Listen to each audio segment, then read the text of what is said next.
Transformer is a new series of moderated panel discussions and learning opportunities focused on how cultural organizations, artists, creative technologists, and others are creating compelling digital experiences, engaging audiences, and building resilient strategies and models for the future. Transformer is curated and produced by Root of Two in partnership with Midtown Detroit, Inc. These convenings engage local, national, and international thought leaders over the course of 6 90-minute online Zoom sessions from April through June 2021. Midtown Detroit, Inc. is leading the Detroit Cultural Center Planning Initiative to reimagine the public space that connects a dozen cultural organizations across an 83-acre site. The initiative is developing a place-based digital strategy for the Detroit Cultural Center, designed to build needed infrastructure, advance institutional transformation, and present new models of visitor experiences empowered by technology. I am Suzanne Charles. I am a co-founder and partner of Root of Two. My better and other half is our host for the evening that's handling all things tech. And I just want to remind you on the sort of point of tech, we do have live transcript running. So if you need sort of that for access needs, it's already there. I also want to draw everyone's attention to the fact that we're going to be getting a lot of questions in chat today. And the way that we try and work the questions is we really like to bring you on screen so that you're in dialogue with our panelists. So please get your question in chat. If you would like me as moderator to actually ask your question, then I will do that. But if not, we will sort of be behind the scenes working to sort of get you online and get you in the panel room. But we have an amazing panel tonight. This is our 6th and final series. And we really wanted to sort of say this isn't the end, but really just the beginning, that this is all about the kind of momentum that we can carry forward in terms of thinking about the kind of collaborations, the partnerships, the new norms, and the shifts that we all both faced in the last 18 months, but those that are yet to come, right? And so we really wanted to sort of think about what would it take to really boldly imagine what digital transformation could be? What could it look like if it was really, truly, authentically culture and community led? If it was steeped sort of in the sort of basis of humanities? And how does it sort of push us forward as a society when we bring along the idea of ethics and care and really thinking about how this can support BIPOC communities? So we have a fantastic panel that are really sort of stepping boldly into this sort of reimagining that we're all doing, both from national lens and local lens, working deeply in communities across the US and also probably internationally. So with that, we're going to get started. So I am very pleased to kick things off with our first panelist, Jax DeLuca. Hi, everyone. My name is Jax. I'm the Media Arts Director at the National Endowment for the Arts. It's such a pleasure to be here, and this is really an incredible series that you guys have been hosting. I guess what I'm going to do is just tell you a little bit about what's been going on my side of the world at the Arts Endowment. This presentation came with perfect timing. Just yesterday, we released a Tech as Art, supporting artists who use technology as a creative medium as a publication for the field. And this is actually a publication for the broader arts and cultural field. And it was really necessary to really bring a lens on artists and organizations who are already working at this intersection of arts and technology. It's often a surprisingly under-resourced area of artistic practice. And it's also a rather opaque practice to those who might be more unfamiliar with artists engaging with technology as a creative medium, which is a little bit different than just using digital technology as a communications medium, right? There's just decades and decades of history of artists who are really intimately working with tech in this way. So I'm really excited about this report, and I hope that people on this call take a moment to download that. The report features over 100 different tech-focused artists and organizations, and we also have 9 artist case studies and video profiles with that. In addition, the report includes a whole section on recommendations and challenges for both artists and organizations working in this sphere. So we have 10 commissioned essays that also uplift the recommendations.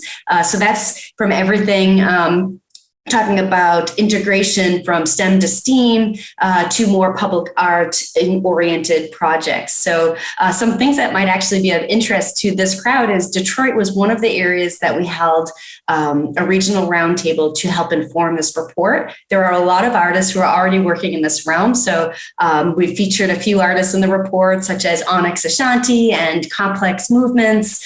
And really the report's talking about the ways that artists are writing code, visualizing data, and developing interactive experiences and all that jazz. And on top of that, we're talking a little bit about the ways that artists are embedding diversity, equity, and inclusion all within the projects that they're starting. And a lot of these organizations themselves, a lot of these artists have started organizations themselves. And in the report, we have over 200 organizations in there, and more than 75 are from artists who have started arts and technology focused organizations. So that might be interesting for those who are looking at how artists involve themselves in the creative economy. And Cezanne is also one of those artists, and Roof of Two is in the report.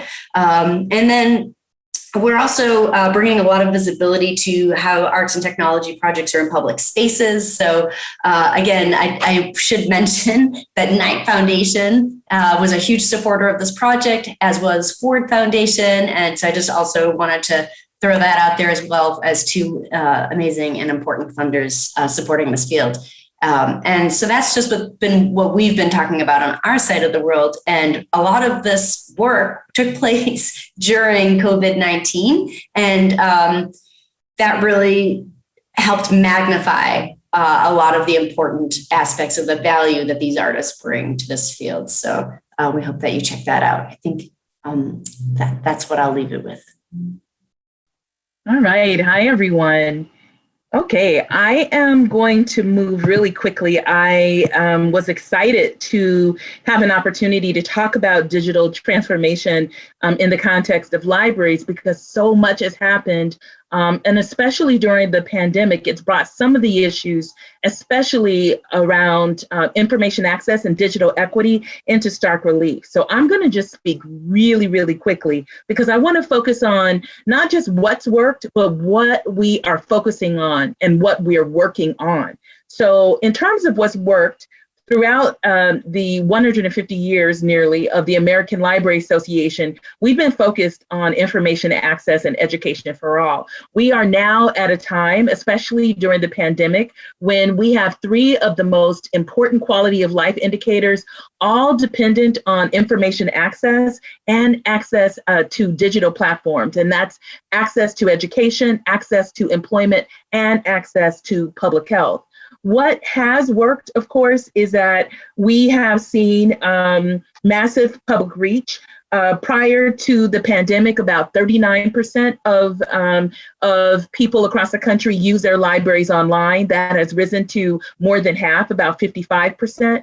Prior to the pandemic, libraries collectively had about 1 billion visits. Libraries remain trusted. The highest number of visits and the highest numbers of use per household are by BIPOC communities, Black, Indigenous, Latino, people of color, lower income workers, and students. Libraries persist at being within 2.1 miles of all but the most rural residents, but the increased number of or amount of programs that have now shifted to digital space opens that up.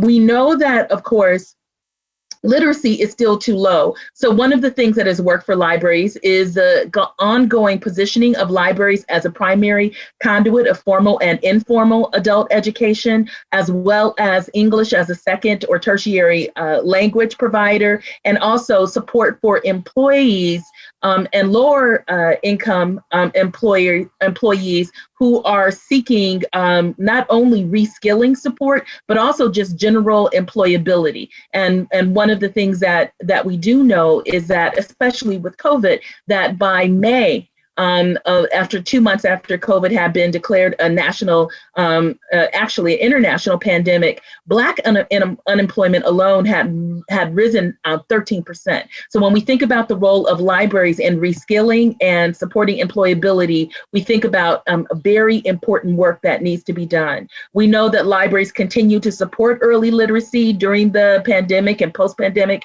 We have seen a proliferation of early literacy programs go digital and online. We We see libraries continuing to be a bridge to K through 12 persistence and post-secondary attainment, especially for BIPOC students. We've seen, as I have said, the degree to which libraries have not only supported and increased their programming by shifting to digital, has increased digital usage. We've also seen libraries become and continue and persist at becoming the largest provider of digital access and digital technology instruction for the public. And during COVID, we've seen libraries turn on their Wi-Fi 24 hours so that people could, as this young boy is in the picture, sit in cars or visit and sit outside libraries so that they could have access to free Wi-Fi. We've also seen bookmobiles drive through neighborhoods, whether in pueblos in New Mexico or in rural communities, and park so that students and workers could come out and use the free Wi-Fi. We've also seen libraries get engaged in Wi-Fi distribution and loaning with your library card. And finally, we've seen libraries, and especially the American Library Association, work to make sure that access to broadband, as well as libraries themselves, were considered a part of our national infrastructure. So very quickly, what's worrying us and where are we focusing our energy? Despite the fact that we are now beginning to understand how critical information accesses and libraries themselves are to our national infrastructure, public health, education, employment, et cetera, libraries persist at being underfunded. We know, for instance, that we still have too many people in this country who can't read. So one of the biggest barriers that we're focusing on in terms of digital access is the fact that we still have to educate the 20% of people, support the 20% of people in the US that actually cannot read or are, and the 1/3 of adults that can't read past an 8th grade level.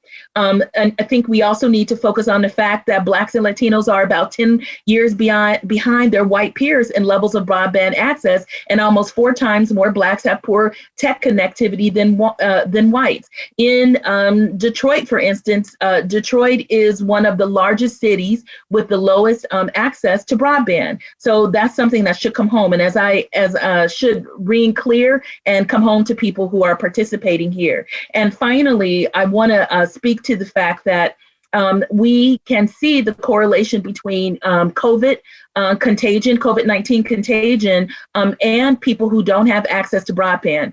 During the pandemic, Black people themselves had to leave their homes 135% more than their white peers just to get to work, because working remotely was not, it was privileged and remains privileged and classed. I have much, much more to say, of course, but I think I am going to stop there and say the rest as we all talk together. Thank you. Thanks, Tracy. Just so amazing. And I'm Coven Smith. I'm the Senior Director of Arts at the Knight Foundation. I'm calling in from Austin, Texas, home to a fantastic municipal library system and one of my favorite libraries in the world, who've also been stepping up during the last year and a half in so many ways. So I'm going to talk a little bit about sort of our changing philosophy in the Knight Arts team as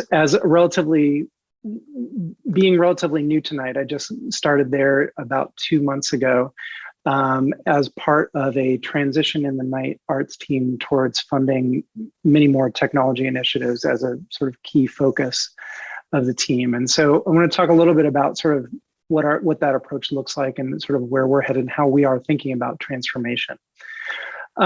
So I think, a lot of the current talk about disruption and pivoting and transformation itself implies a sort of radical shift in what arts and cultural organizations are or what they do. I'm not sure that that's necessarily true.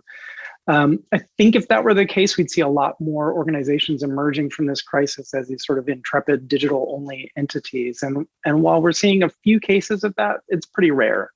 Instead, we're seeing a sort of embrace of a hybrid identity that, in theory anyway, takes the best parts of the digital-only approach that org sort of leaned into during the pandemic and merges it with an approach that's very much rooted in what these organizations have historically been doing well all along. which has me thinking about this person on the screen, Miles Davis, one of the greatest artists this country has ever produced, and my personal all-time favorite musician and crush. I won't go into depth into Miles's history, though I'm certainly ready to do that if anyone asks. But I'll zero in on one aspect of Miles's approach to his work that I think has a lot to teach us here. And I should say, in saying this, I'm borrowing liberally from a particular excellent book about Miles Davis called Miles Ahead by Paul Tingen, which I highly recommend if you haven't read it. But Miles is often quoted as saying to the musicians who played with him, play what you know and play above what you know, meaning play what came before you, but always be ready to play what's next. And which is what makes Miles sort of endlessly fascinating to me and to so many others, which is that Miles always kept both parts of that in mind, playing what you know, playing above what you know.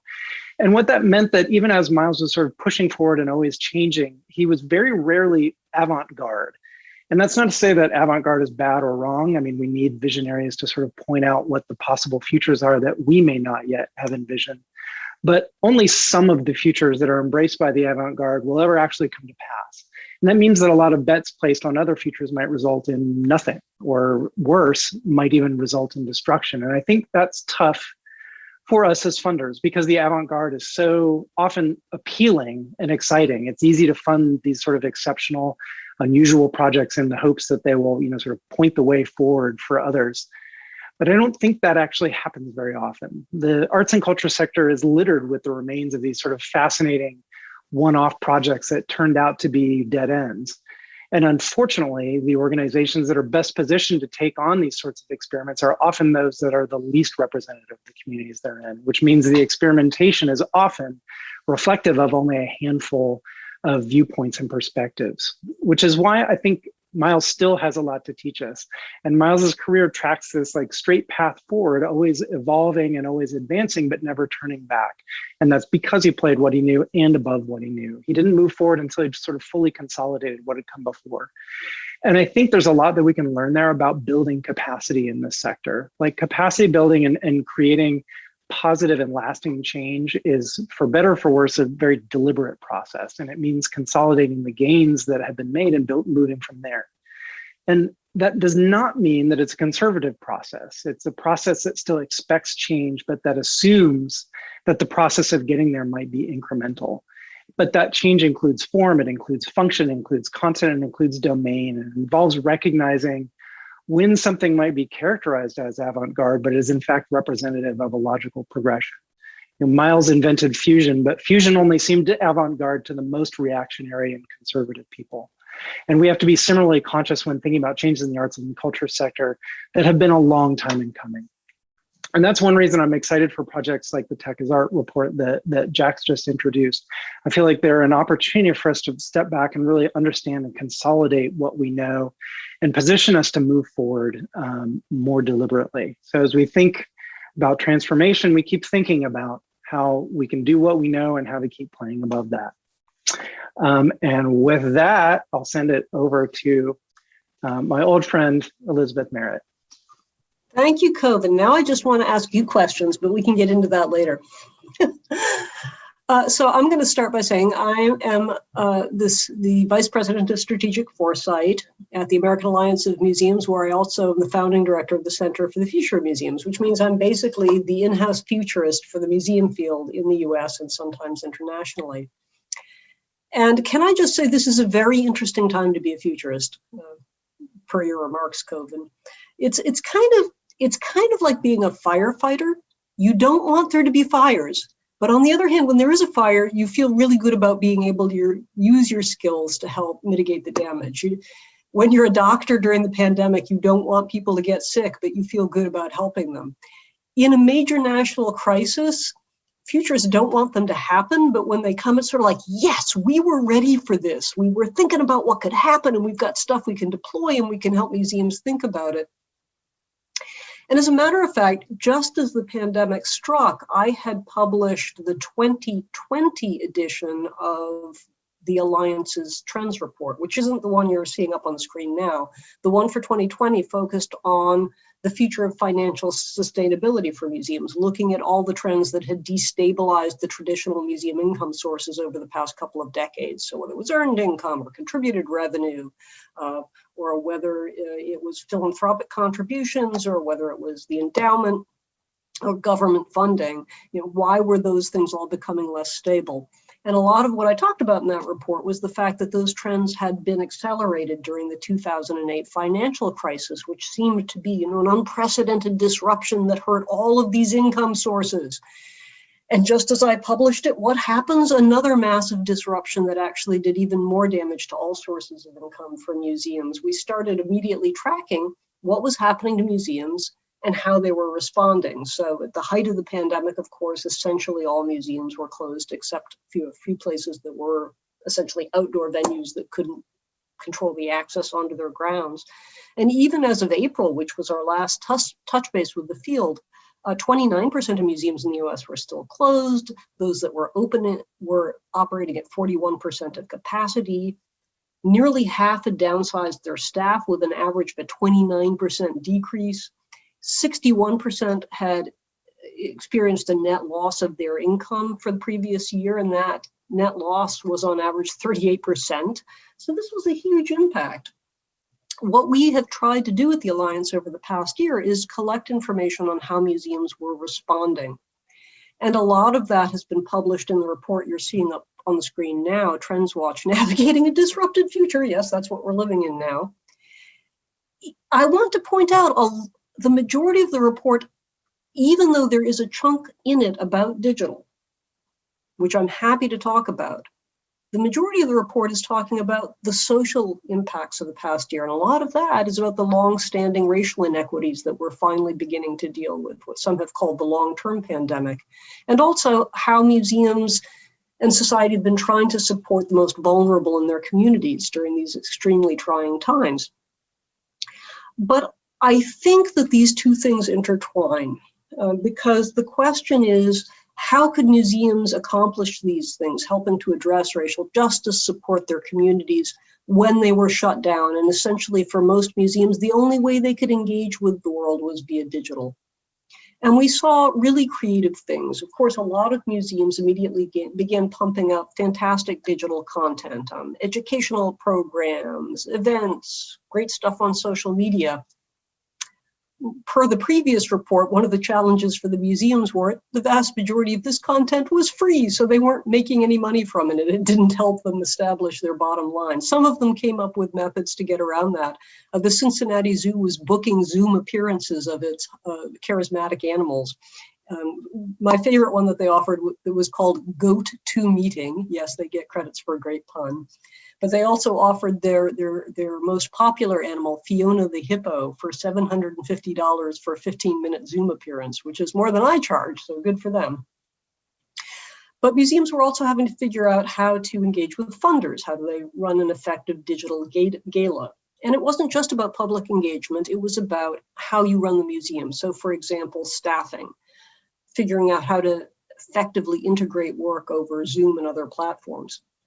And a subset of all this was doing it in an equitable manner that supports the community. So not just, if you offered paid programs, who could afford that? And are there ways to make it available to other people who needed it? Per Tracy's comments, museums haven't done the volume that libraries have done of stepping up and increasing digital access during this pandemic, but some museums were doing great work to try and, for example, create safe, digitally connected study areas for students who needed a quiet, dedicated place to do online learning. If they charged for that, it's great for the museum, but then again, how can you subsidize it? So some of the learners who need that the most and didn't have the economic ability to pay for it could still have access. And some of the equity was about mitigating the damage to the museum's own staff, because of course, a lot of the impact of layoffs were borne by the frontline staff, by security guards or public-facing staff who tended to be the most diverse and lowest paid members of staff. But again, we found some museums that were finding ways to do that, in part through digital. The Blanton Museum, looking at you, Coven, had found a way to reassign 32 employees whose jobs were most at risk to 30 new lockdown projects. And one of those was training security guards to do alternate text for digital images. So this was saying, okay, you can do digital work. It's a trainable skill. These are people who aren't needed on the floor right now. How can we keep them employed during the crisis? Of course, the next question is, what's going to be embedded? What's really changed because of all of these experiments, because of the push to try to do things digitally, because of the heightened awareness of how we have to look at the impact of these actions on our communities and the differential impact on different parts of the communities. And I think this intertwines with digital as well. One of the things we need to ask is, will digital practices, and museums have said they're going to continue many of these practices. They're saying we could reach broader audiences when we went online. We had people engaging with us from all over the world. We had more people at the gala, even if they weren't all high value donors. How can we keep doing those things? But will the way that we implement those digital practices mitigate bias and racial inequity, or simply perpetuate and amplify them? Here's a little hint of the power of this approach if we can figure it out. There was a wonderful report done in the past year called Culture and Community in a Time of Crisis, which was part of the Culture Track reports from LaPlaca Cohen and Slover Lynette. And one of the things they found in asking the public how they engaged with cultural audiences and digital during the pandemic is they found that the demographics of people using museums' digital offerings during the pandemic were much more diverse than the demographics of people who had actually visited museums in person before the pandemic. So I think one of our challenges, per the quote that I have up on the screen, is going forward and seeing which practices we're going to really deeply incorporate into our organizations. How do we not just amplify what we've done before and do it bigger, faster, wider because it's digital, and effectively become fast caterpillars? And how do we use digital to actually transform ourselves into something more beautiful and more useful and more equitably supportive of our communities by becoming butterflies? So I feel like I want to maybe start our kind of conversation today around this idea of, it feels like kind of arts, culture, humanities, artists have never been more visible as needed and necessary and on the front line. And yet there's still this giant conversation to be had about how do you resource that equitably? How do you support that? How do you really sort of think about kind of the creative workforce and what it would actually take in order to sort of make them resilient, and not just sort of the people we talk about as being on the front line and the center and hubs of our communities, but actually really resourced and cared for as if they were. So maybe we can start with Tracy.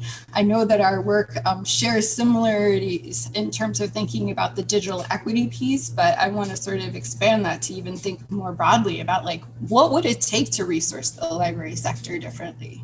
First of all, I think, this is an interesting conversation with me, because my sort of entire sort of, I think, mid to current career has really been in arts administration as well as in library administration, and it's been sort of interchangeable. So I come back to the American Library Association, where I worked about 15 years ago. I come back most recently from being the culture program director for the Joyce Foundation, which works across the Midwest, including in Detroit. So when I think about this, I'm thinking about the ways in which we are also having a conversation about how do we change the discourse around things like arts and culture so that we don't see them as decorative, right? We don't see them as sort of also ran, but we actually see them for the convening potential that they possess in terms of bringing people together, especially today, and this is most important, people who would not necessarily see each other or share space in daily life. Because I think that we've gotten to a place, and especially when we think about the Midwest, whether we're talking about Chicago or Detroit or Milwaukee, and we can continue that, we're talking about a region where we have not only racial segregation, but also economic segregation, right? So that's the thing that exacerbates racism and the divides that we've seen and that we saw all summer that have reached not just a 411 level, but a 911 level. So when I think about libraries, even more so, I think in some cases in the arts, I think about as a writer recently said, that libraries are the place where blue people and red people come together. Right. And so I think that we have to kind of understand that. But I think that to the degree that the arts are seeing a proliferation of audience in digital space, I think we can also say the same things there. So I think how do we need to fund libraries differently? I think right now libraries are being funded from this sense of altruism, or that they're nice to have, as opposed to understanding, like I said in my presentation, that libraries are today the largest provider of both informal and formal adult education. When I worked at Queens Library, we were the second largest provider in the state. That one library system was the second largest provider of adult education. And I think that we could talk about that in terms of early literacy. But where I want to close when I think about how we need to fund libraries, I want to focus on something that we're looking a lot at. What happens with information access for people who are incarcerated and returning? What we have, the mass incarceration in this country, you know the numbers as well as I do. The mass incarceration means that any library, any arts organization, and any arts organization or any library worth its salt has to understand that a significant part of its population has been exposed, has been justice involved. I'll just say that. And I think that that's another thing that I'm thinking about. So we have to fund libraries as well as arts organizations with that recognition. So I'll stop there for now. Yeah, I want to open up the same question to everyone else. How do we really think about building a kind of ecosystem-wide rethink around what resourcing and resources look like to really support the sector to actually take risks, to actually commit to change and transition, whether slow or fast, or catalyst, chrysalis, butterfly? Maybe I will send it to Jax first. Sure. Just building on what Tracy was saying, the arts can really be a vehicle for bridging digital divides and advancing digital literacy and really building the 21st century skill sets that are really essential to really survive and thrive in just the way the world operates now. So in the report, things that we identified were hopefully this is all ammunition for the conversation we're talking about. So we're really centering the report around how tech-centered artists can actually bring this expertise in connecting audiences across digital and virtual spaces, and also that these tech-centered artists are also contributing to accelerated actions addressing racial inequities just by the work that they're doing, because it's actually looking at questioning pervasive practices like data collection and surveillance and their disproportionate impact on communities of color. So some of the ways that artists are doing that, an example that came to mind when Tracy was speaking was Tahir Hemphill's RAP Research Lab, where they're actually using RAP as a vehicle for people to really understand just how data collection works, but also how to kind of tell their own story through that data and identify and put together things. So there's kind of these two buckets of there's a large disconnect between where arts and technology are and how the two interrelate, because it's not really one or the other. When I'm talking about it from that arts perspective, it's really just, I think making sure that the arts are not a decorative part of this conversation is key. So I think what you guys are doing right now in Detroit is really important, because local level collaborations are really where it's at in terms of establishing these types of cross-sector partnerships and just building this type of digital infrastructure that's so critical. And unlike arts education and performing arts, there are like hubs that already exist or an infrastructure that exists across the United States. Like in the most rural areas, there's still an arts education partnership that exists as a chapter somewhere, right? But when we're talking about arts and technology and computer science, there really isn't an infrastructure that ties all of this together. So in the report, we really talk a lot about this, actually, this need to have some sort of an infrastructure built out, and that can be regionally focused and bringing together the different practitioners from libraries, museums, people in the digital inclusion world, people, so I think that there's just a lot of work to be done, and just having us assembled here on this conversation is so important, because that's certainly the first step. And also having city buy-in to fuel this is huge. So I'll keep going there, and also, responding to Tracy's comment in the chat.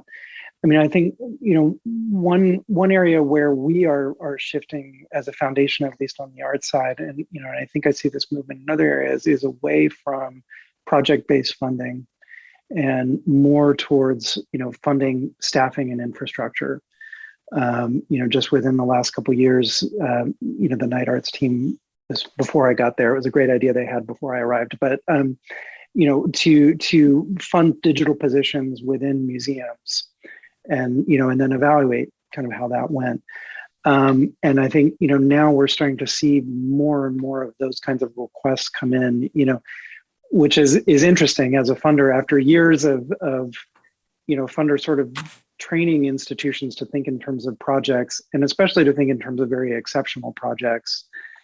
It's refreshing to see what we're seeing now, because the kinds of requests we're seeing are far more grounded in community, for sure, and far more just an understanding of the real need, as opposed to, we've sort of created this gigantic exceptional project out of thin air in order to acquire funding, and use that funding as a way to get the thing that we really want, which is people, on board to do the work. And so I think that, to me, is a really exciting change, and one that that I hope continues and helps build a better foundation than frankly the one we have now.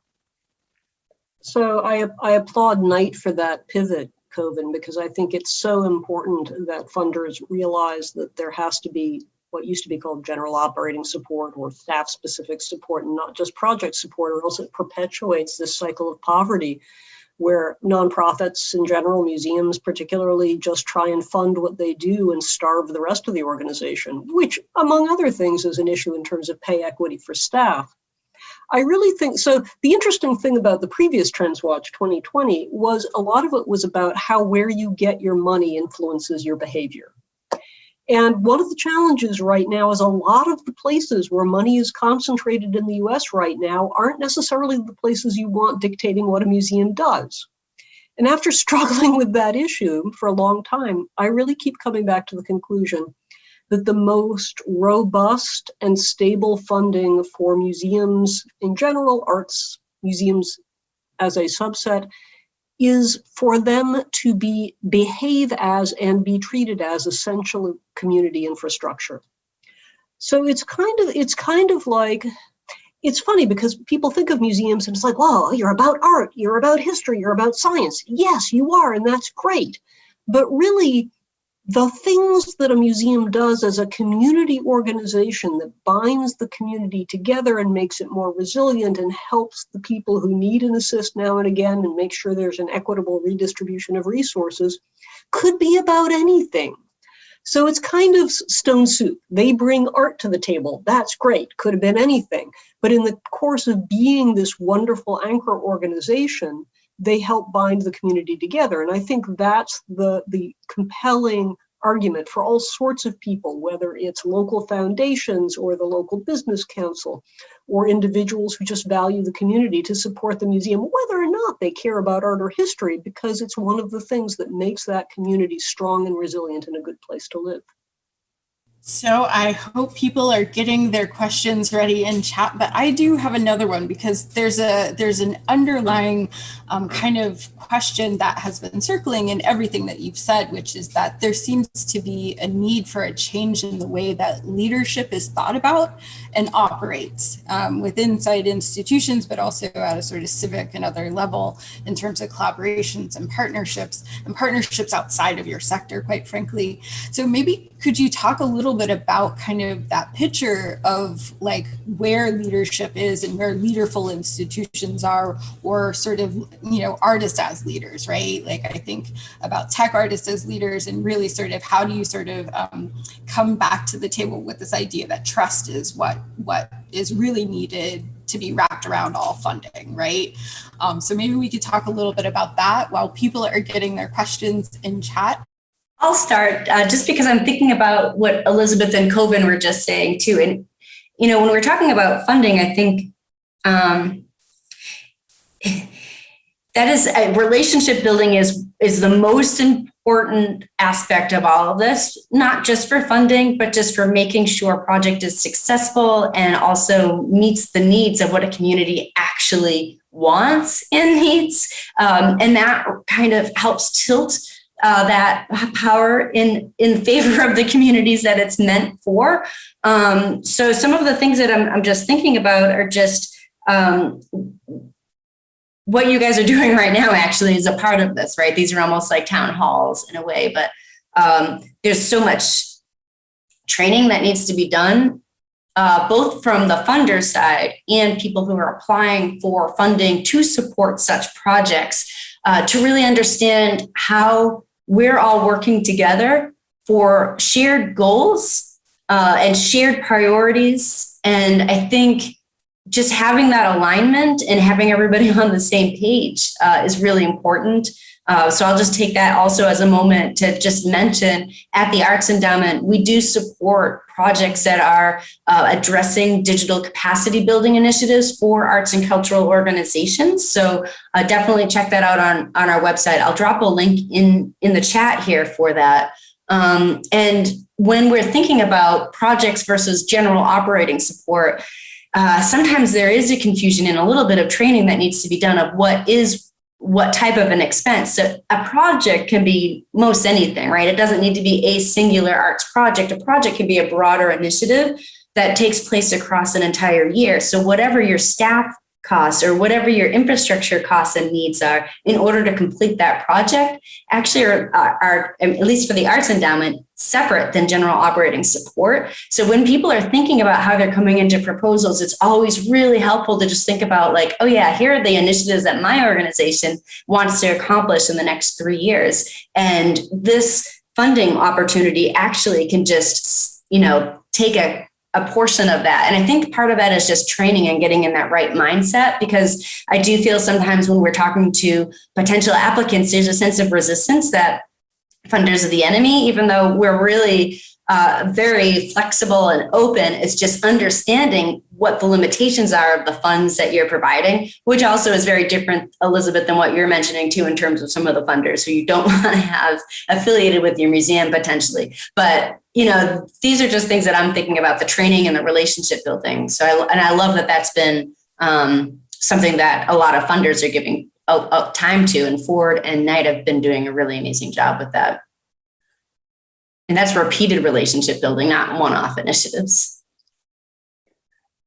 Yeah, I think, Jax, I think that's, I mean, extremely important to highlight, you know, that there's operating and there's operating and there's projects and there's projects, you know, and this is the latter, or, you know, and I think also what I'm encouraged to see is, you know, this more organizations sort of willing to advance through kind of stages of growth in the sense that, you know, often when a project comes in, you know, we're looking at something and saying, is this sort of more of an operational thing, or is this an experiment? You know, and sometimes even a staffing thing might be an experiment. You know, if it's like, look, you've never had a digital person at your institution ever before.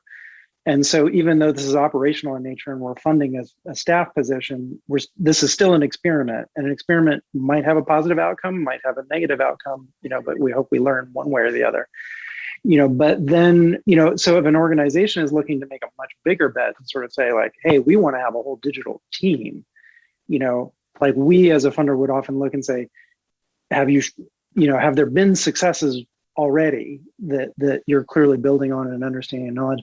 And getting back to your original question, Cezanne, about leadership, I mean, I was thinking, just yesterday, I was, fortunate enough to be on a call with David Taylor, the CEO of the Harvey B. Gantt Center in Charlotte, who to me is just representative of like the ideal kind of leader for the moment, where every time you talk to him, he was not sort of like excited to move into digital, but he recognized that it had to happen, that there was no way around it, immediately recognized the benefits. And then the next step was immediately went out to his staff to talk to them and sort of say, well, if we did this, what would that look like? And they had a series of discussions and roundtables with their staff members. And I think like that's the kind of leadership that it just makes our job as a funder, it's like you just can't help but want to fund an organization like that really is being that thoughtful about sort of where they are, where they want to go, and how they get there, but also not just sort of seeing that as strictly a top-down phenomenon. So I'll stop there.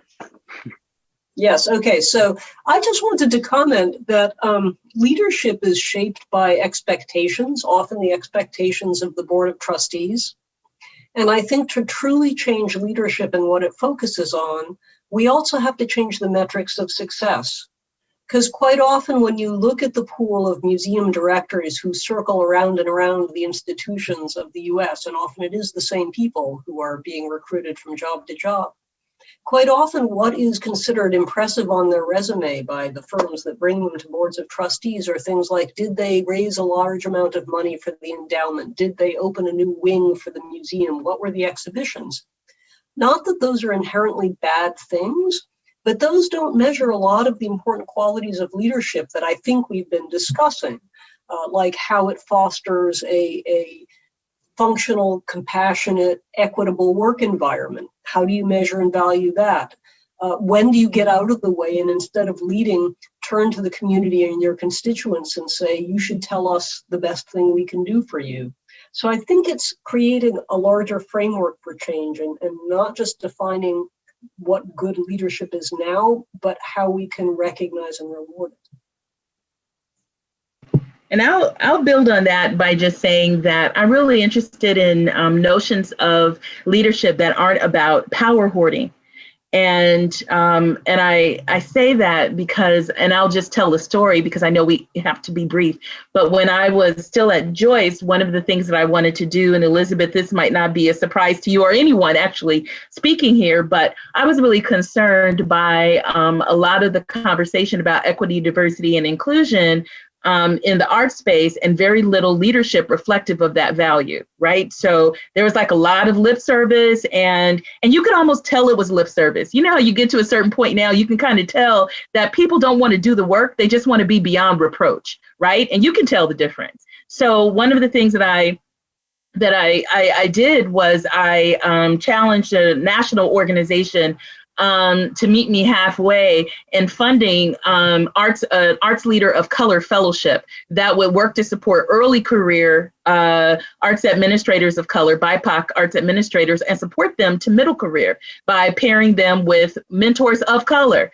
people who had navigated these spaces, and also getting their the jobs that they were in or the organizations that they were in to support their ongoing professional development, and to not penalize them for actually having this fellowship, because sometimes that's what happens as well. There's like some shady stuff that kind of happens. But I remember one of the young men who was involved, who became one of the fellows, he told the story that I thought was interesting. He had started as a cook in the museum kitchen.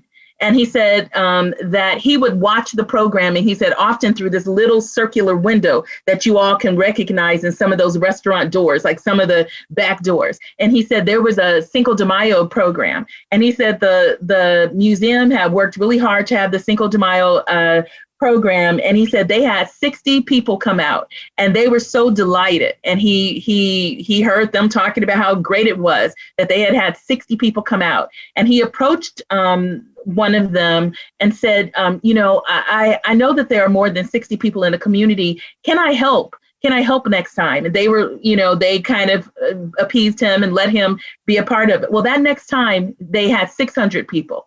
And so then they were so impressed with the 600 people that one of them had the bright idea of saying, you were responsible for this growth of 540. Why don't we turn the program over to you? And the next year they had 6,000 people. So I'm just going to stop. So when we talk about leadership, okay, that's the story. Thank you so much for that story. I think we always have time for that, right? And I think the other thing that I want to pick up on is, in some ways, it's like, how are you setting folks up for success when they're in these positions? And I think that really speaks to my question about, like, if we're talking about kind of libraries and museums and galleries and art centers and artists as like these kind of hubs for public good, for civic imagination, how are we setting them up for success? Like, what are the things that they need? And I love that the NEA report definitely speaks to the kind of professional and technical development needs that everybody has. But maybe you could talk a little bit from all of your points of view about, like, what are you really doing to sort of build capacity, provide resources and support? I love the mentorship idea and how that fosters different relationships. So if we could talk a little bit about setting folks up to actually get the wins that they need inside and outside institutions, that'd be great. Okay, well, one thing I've been doing a lot of listening lately to museum people talking about how they're trying to think differently about hiring and training and setting people up for success.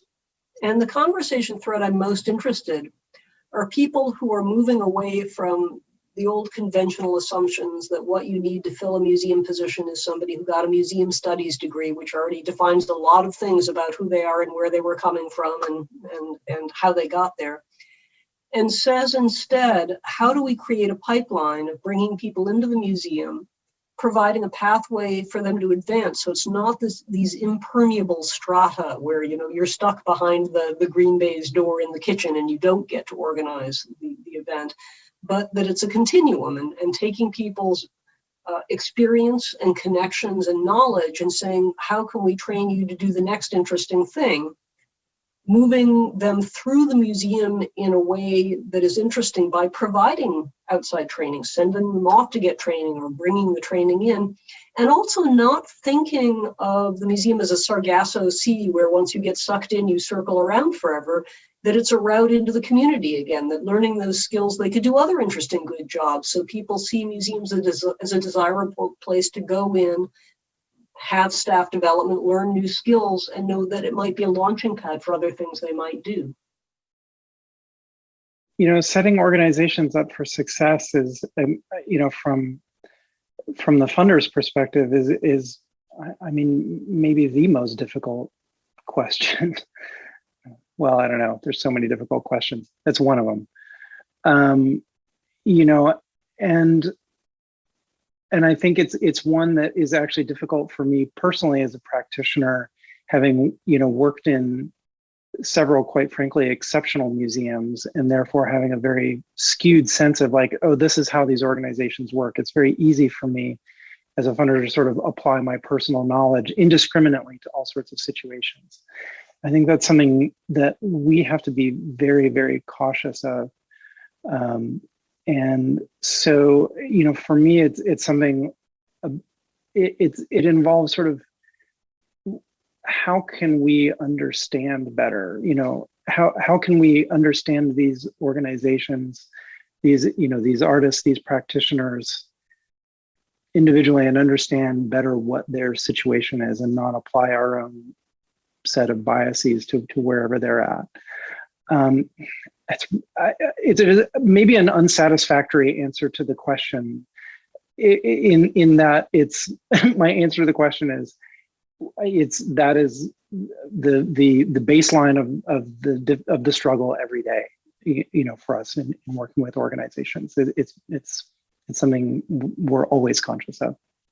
The thing that I think just needs to be said, because it's so obvious, but if we're thinking about how are we offering and continually training and keeping staff kind of where they need to have their ear to the ground to all of the new things that are constantly happening and the new topics. And I think one of the things that came up a lot were just simply providing professional development opportunities to attend staff, to attend conferences and events and convenings and workshops and even festivals. And some of those things might not necessarily be part of a typical workday, but it's so valuable in terms of deepening relationships and networks and building the cross-sector people fabric that you need. It's like almost just getting your staff out of this, the not the bubble, but the silo that they might accidentally be in, and really making sure that staff has time for that. And I know lately it has been such a struggle to find that time because we are so overloaded. So somehow thinking about where the adequate level is of a workload that also includes these types of professional development opportunities that are really built around just expanding your mind and expanding your horizons in terms of what's out there. And that's so beneficial for the institution when you're able to kind of go outside of that ring. There's just always more network building to be done. During COVID time, we started an independent film and media arts network in partnership with Sundance.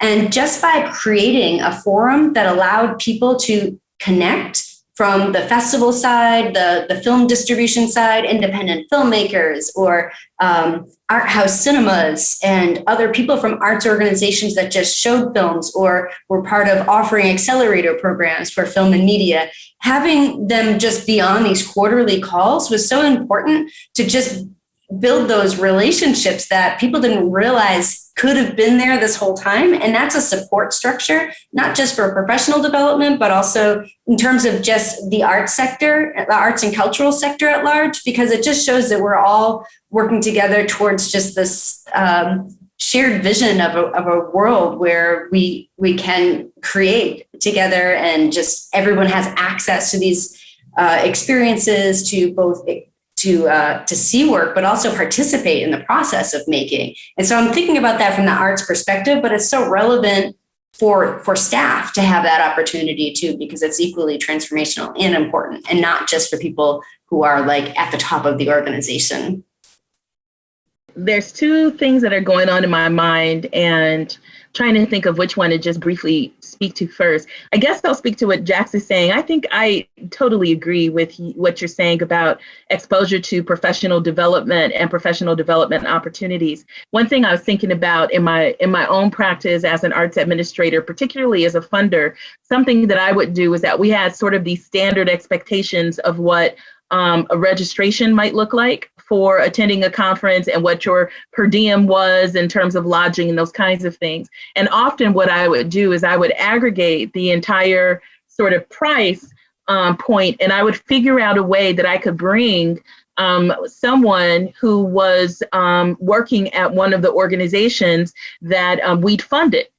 Especially someone who it was really germane, maybe in their sort of needs assessment, they identified, communications and marketing or outreach or whatever, and there might be a conference that was focused on that. And so often what I would do is that I would pay their registration, I'd have my registration, and then I would find us both not the conference hotel, but the cheapest hotel, or I would use one of the aggregators, and then I would say to them, you have this option. I want you to go. You can have your entire experience, but if there's one person or two that you read about that you want to meet, pitch me some names, and I will invite you to dinner or coffee with that person.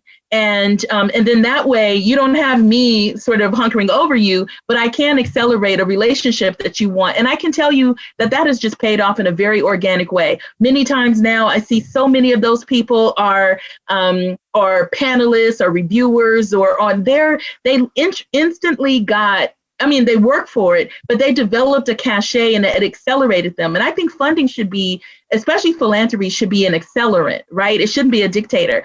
To Coben's point, I was so delighted when Coben spoke about Miles Davis. And this is more about the libraries and museums.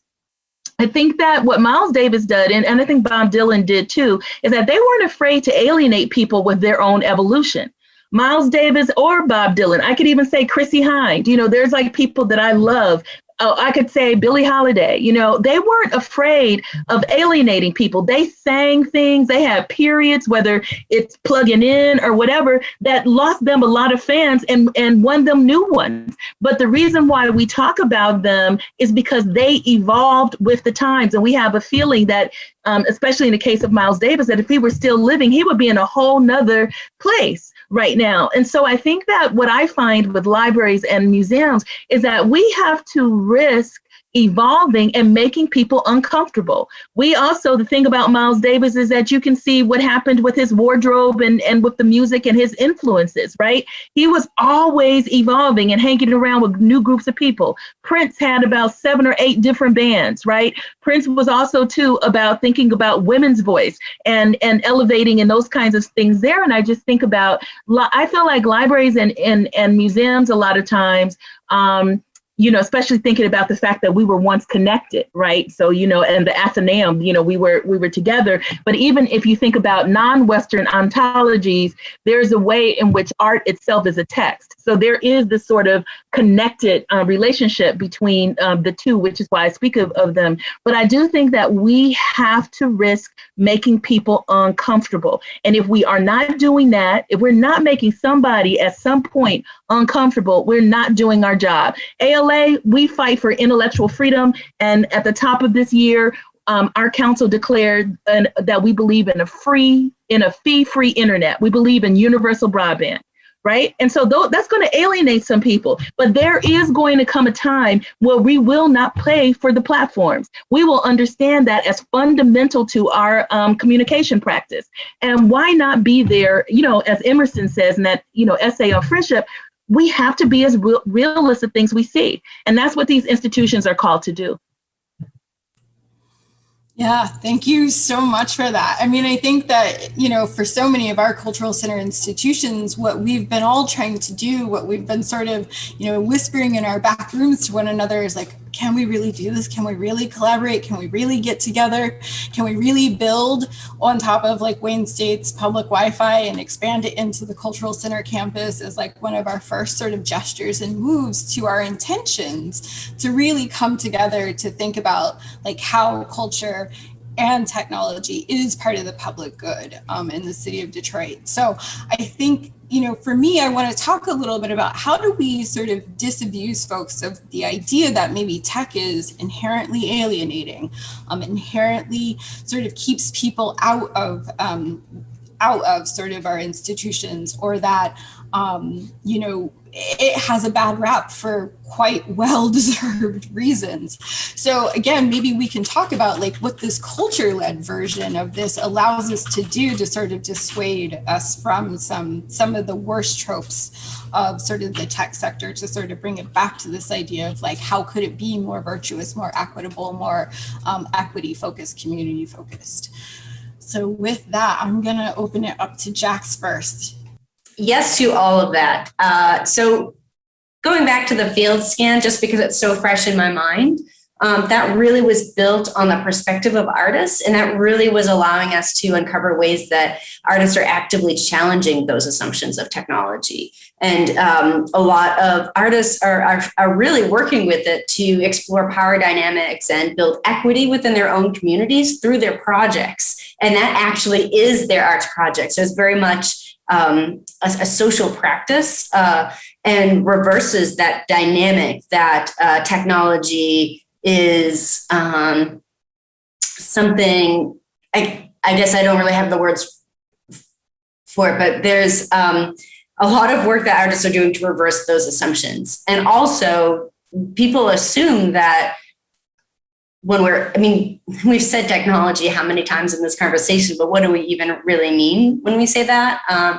And one of the things in the report that we uncover is just the multifaceted practices of the different ways that artists are using technology to challenge those assumptions. So that could be through building open source toolkits, or working in a VR space, or working in augmented reality sculptures. There's the Monuments projects. It's all about, yes. All of this is in the report. And instead of just having a section on I remember when we were first doing the report, we had a section that was about diversity, equity, and inclusion in the technology space. And our advisors, they pointed us in an even broader direction because it's so embedded throughout this field that we would be doing it injustice by putting it in a smaller section on its own. So instead, those elements are woven throughout the report from the start, and really helping articulate all the different ways, whether it's through critical discourse or through their skill sharing projects, but it's really about community-driven projects. Even there are artists who build mesh networks to create internet access. And so there's just such a variety of projects when we talk about arts and technology. So it's always been just like surprising to see the many ways that can get covered. And with that, I'll pass it over to Govind. And that's awesome. And thinking about kind of the definition of technology, I mean, in a certain sense, it's sort of like almost like once you're comfortable with it, it's not technology anymore. It's just sort of whatever you're doing, But I think, one concern, is that certainly in the last 10 years, a big part of becoming comfortable with technology has been also allowing gigantic, unaccountable corporate entities to invade that space and sort of flood the zone and such, that for many people, the experience of the internet and the experience of Facebook are sort of indistinguishable from one another, let's say, and I'll post a link in the chat in a moment, but we actually just had a recent conversation at night with Adriel Lewis, who's the curator of digital emerging media at the Smithsonian Asia Pacific American Center. And he had written this paper called Bigger Than the Internet, which I love. And I love the paper and I love Adriel. They're both great. But what he does is sort of trace this path to, his early days of interacting with the internet when it was, much more of a sort of like, you kind of find your place in it to where it is now. Where increasingly what we can and can't do there are defined by terms of service, and what Adriel proposes is that arts and culture and I think especially libraries, have a role to play in sort of defining what a different experience of technology and the internet might look like. That we can sort of provide this alternate space. I think it's a really interesting proposition. And it has one thinking about what are the thousands of ways that one could realize that vision, but I think it's a really interesting one. I'll jump in too and make a plug. I think one of the most exciting things I see artists doing in museums is balancing both introducing new technologies to the public and giving them some understanding and comfort with it, but at the same time poking holes in it and saying, but this is what you may not realize about how people collect your data or use your data, or the way that AI algorithms are biased, or the security and privacy concerns. So, and they do it in a very accessible way that helps people both understand, like, what is cryptocurrency? What is blockchain? And then, but which power structures are those just reinforcing? And what are the side effects? And what are the assumptions it's built on? Yes, it can disrupt power and ownership in certain ways, but in other ways, it's just feeding profits to the same people who were making money before. So I think that arts and technology is a tremendously powerful combination in the museum space. So we have time for maybe one more question. So we are going to turn over to George, who is going to join us on screen. And in the meantime, I'm just going to say already that this has been a fantastic conversation. I always feel very excited and enthused when I sort of see how the different sectors come together and play together to really sort of push things forward, but in a way that feels more like a gentle nudge rather than the full force of disruption. It's one of my terms that I hate, actually, is disruption. So with that, we have George joining us. Hi, George. IT director at the Hellenic Museum in Detroit. And one of the things we're been trying to do with the technology part of it is use it to expand how we reach the community through just we want to take our exhibits and put them online, and it's kind of like we have to, sometimes I think we're reinventing the wheel. We're a small museum. We don't necessarily have the resources to just go out and start programming. So for a small museum, what is available that we can use to archive and store digitally our exhibits? That's what we're struggling with right now. Coven, this is also a topic that you talk about a lot.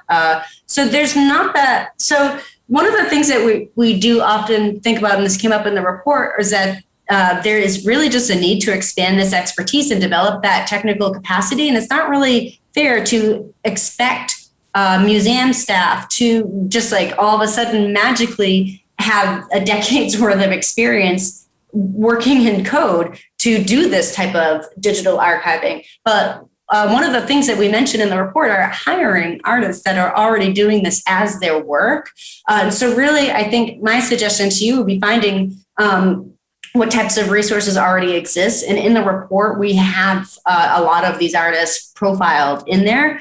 And, I think, Coven, you might have some additional suggestions, but I think that's then a project that you could fund, is doing this digital archiving and hiring people with the appropriate expertise to take that project on. So that way the weight is not on you, because as Elizabeth mentioned, that's the fast caterpillar versus the butterfly. If you get the right expertise on that project, then you'll likely have a butterfly on your hands, because it is a tricky area to just kind of like jump into without having that expertise carrying it out.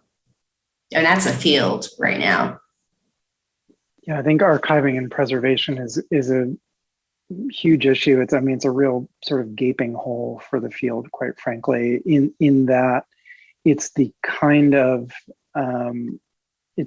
work that is really only available to the organizations that can pay for it. It's the technology is expensive.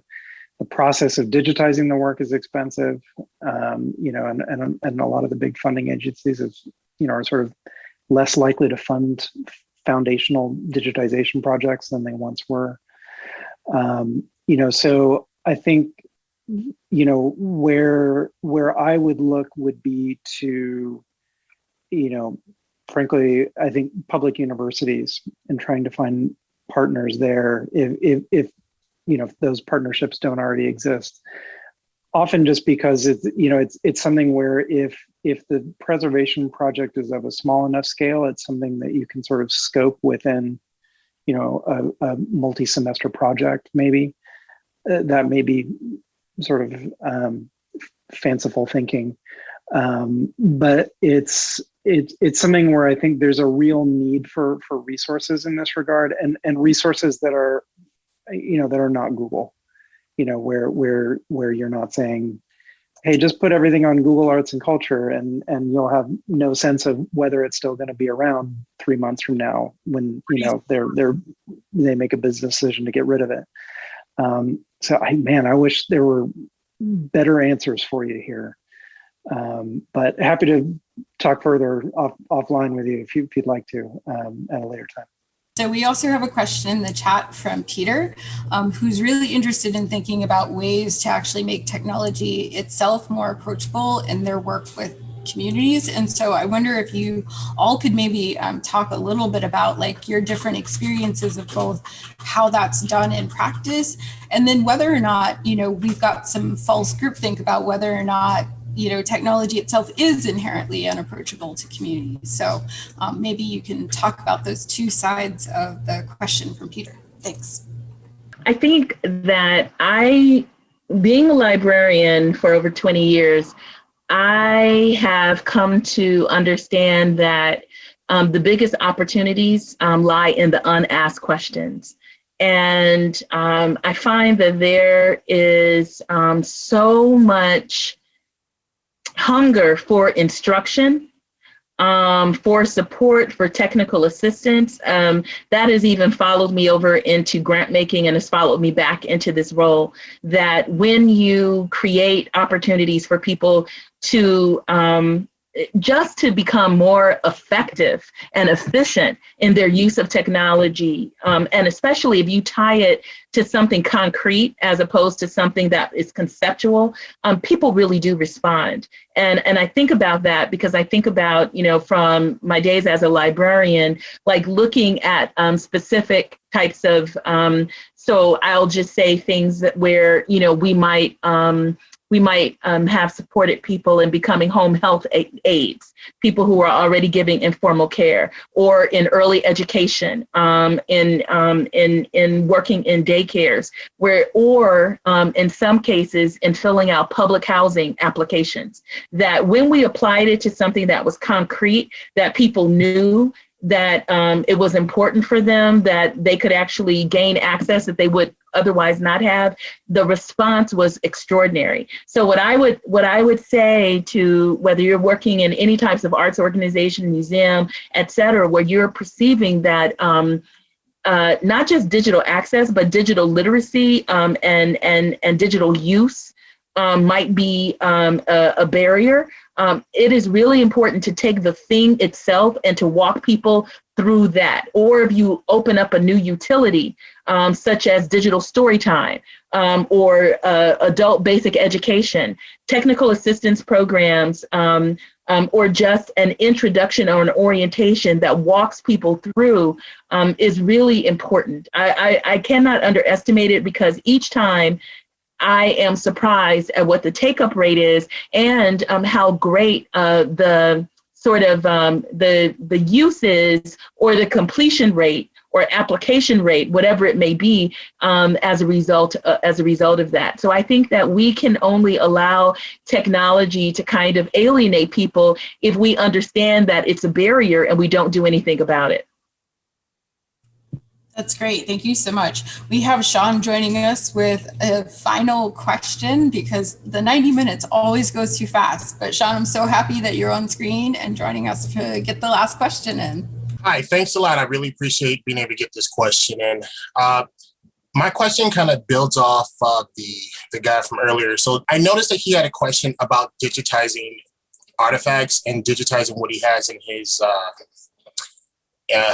at his museum. And I know that there's a lot of people. I mean, that's something that actually, I know a lot of folks who do this all the time, but they're smaller for-profit businesses. They really don't walk in the type of crowds where you have people who curate museums and stuff like that. And so how do we get those people who have this technical expertise and actually have it at a pretty good price point, but they don't really, how do we connect those two worlds, I guess is what I'm looking for. Yeah, I think that's a perfect question. So, we have like these kind of small independent sort of digital businesses that feel very disconnected from sort of the arts and culture and museum world. And so how, do we begin to sort of see like the SMEs as another sort of partner and resource into providing this work in these collaborations and pipelines for folks? Anyone who wants to take that can jump in, just feel free. I think it's an interesting question, because doing technology work in the arts and culture sector is sort of weirdly idiosyncratic in ways that you sort of wouldn't maybe always expect. However, I think we are at a really interesting moment, in that the drive for organizations in the arts and culture sector to do more with digital and technology is there to a degree that I have not seen in my 20 years working in this environment. Some of that is driven by guilt, where it's like the pandemic happened and now we have to do everything digitally, and oh my gosh, we're not even prepared to do that. So the drive is there. But what is not there in most of the organizations are the people to do it. So I do think there is an opportunity, especially at the sort of community level, and I mean, a place like Detroit is a perfect microcosm for that, for maybe more of, sort of public-private partnerships where you have like a hub of people who are, in a sense, sort of time-sharing work to multiple institutions, because none of those institutions could afford that expertise on their own, but can afford to buy, X number of hours of work out of a well-equipped team. There have been sort of some small sort of examples of this showing up. I think one problem here is that I think the kind of consultant model is not in the arts and culture sector is not as sort of highly developed here on the technology side in the United States as it is in Europe. That's just an opinion, that's not fact, but I think there is an opportunity here, but I think the opportunity is to focus on multiple organizations at once and think like, how can I put together a team that can actually work with all of these organizations sort of simultaneously? Not a great answer to your question, but hopefully I get that somewhere. I'll briefly add on, since you pointed at me, Coven. I do think that especially in a city like Detroit with such a critical mass of cultural institutions and such a critical mass of businesses, it's worth thinking about how museums can focus on community-based contracting. Because quite often when they have a need for a service, the impulse is to go online, and I'm not knocking Museum Marketplace online. AAM's happy to support it. And they look up, who's the national service doing this, that, or the other thing, and they might get a great service.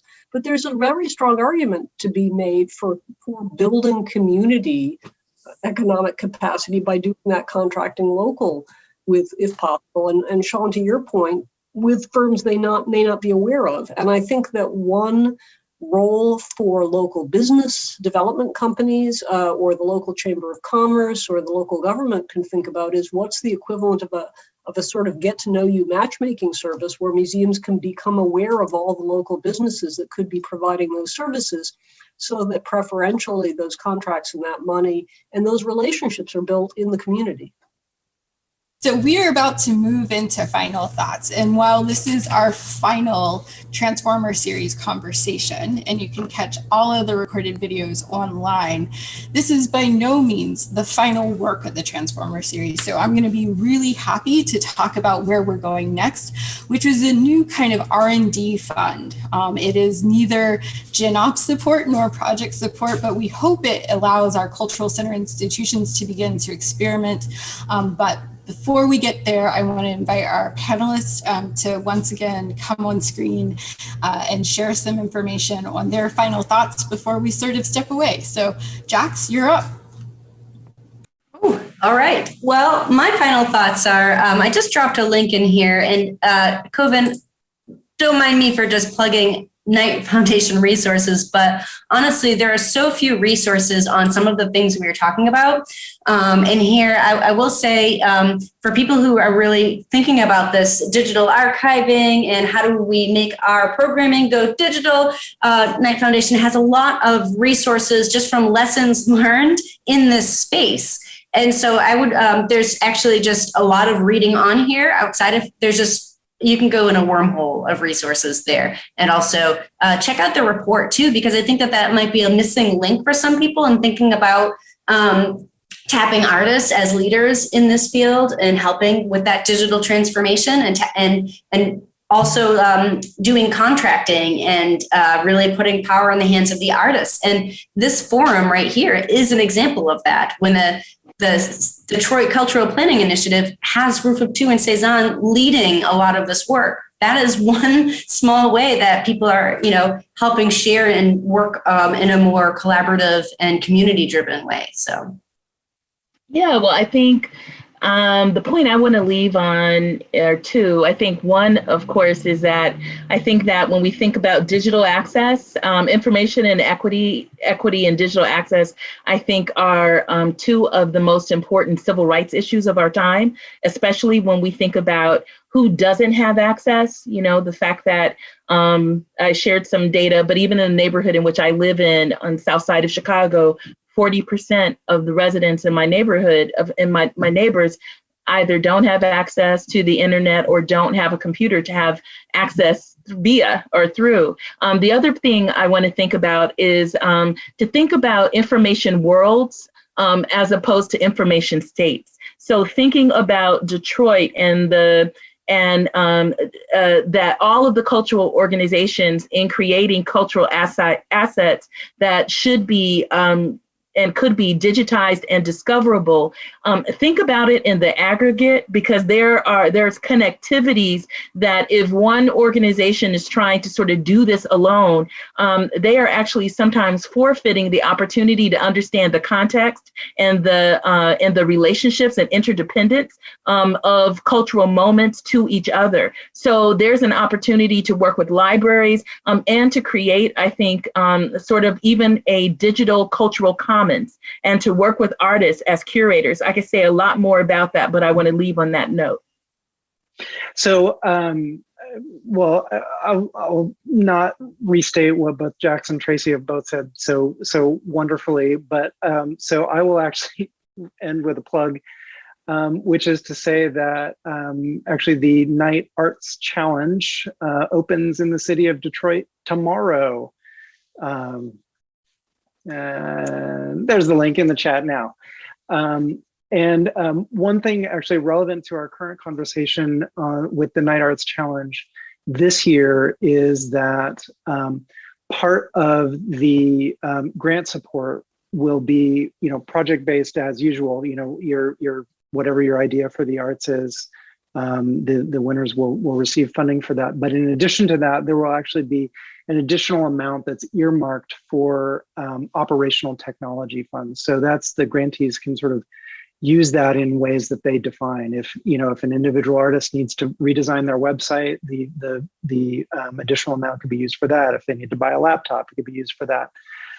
So I would definitely encourage folks here in this meeting right now to click the link and apply. The submissions open on July 1st, which, if I don't do my math wrong, is tomorrow. So that's right? Yeah, tomorrow. And so, yeah, I'll stop there and just say thanks for having me on this panel. This is really a wonderful conversation. And I'm going to do something completely different. I'm going to assign homework. So here's your homework, everybody who's still with us.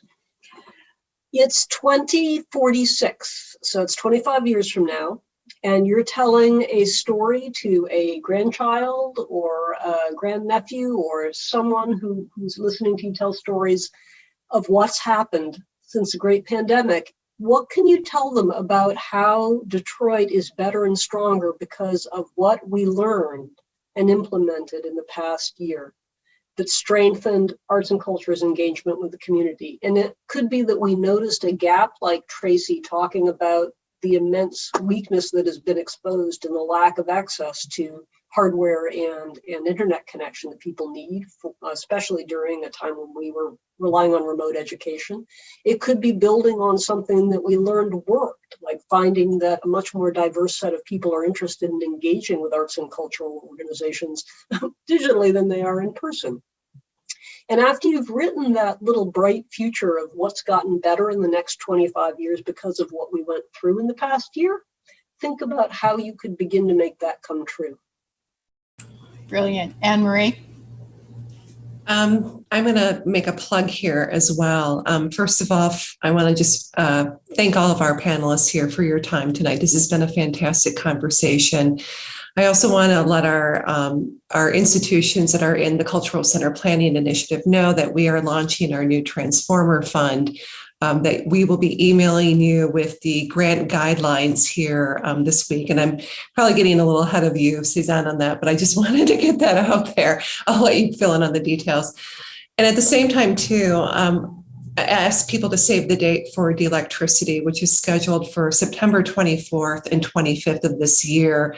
The Knight Foundation is one of our biggest funders on this event, and it's a great event to see art and technology collide in really magical ways within the footprint of the Detroit's Cultural Center and also at DTE's Beacon Park downtown. So say that I'm going to pass it back over to you. Thanks. So there's nothing like the artist working until 4 a.m. in the morning to just prove that no matter how buttoned up and together we are, sometimes we sort of come up with the goods at the last minute. And so we are really excited. We've been working for the last couple of months on really trying to put together the Transformer Fund program in collaboration with MDI. As we said, it's really about how do we foster collaborations, give you some pots of money that allow you to experiment and play and work together. And so for this, we are excited that you can go on to the transformer.root2.com site right now. The application is live in Slideroom. The applications are going to be due in August 2nd. We have lots more information there, including the full guidelines, but we're really excited to sort of launch this next stage. And one of the great things about this is our work really shifts into sort of being partners along with whoever is funded and awarded to provide sort of case making and storytelling and observation around that work so that we all have a chance to learn from one another together. And so again, really excited to announce this.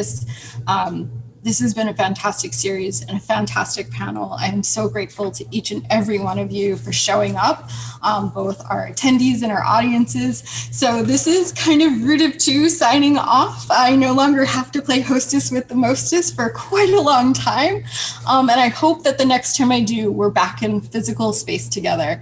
As much as we love art and technology at Root of Two, we really believe that it is about how we connect to one another, how we keep one another's stories and uplift each other in public spaces and in the public realm and through our cultural institutions.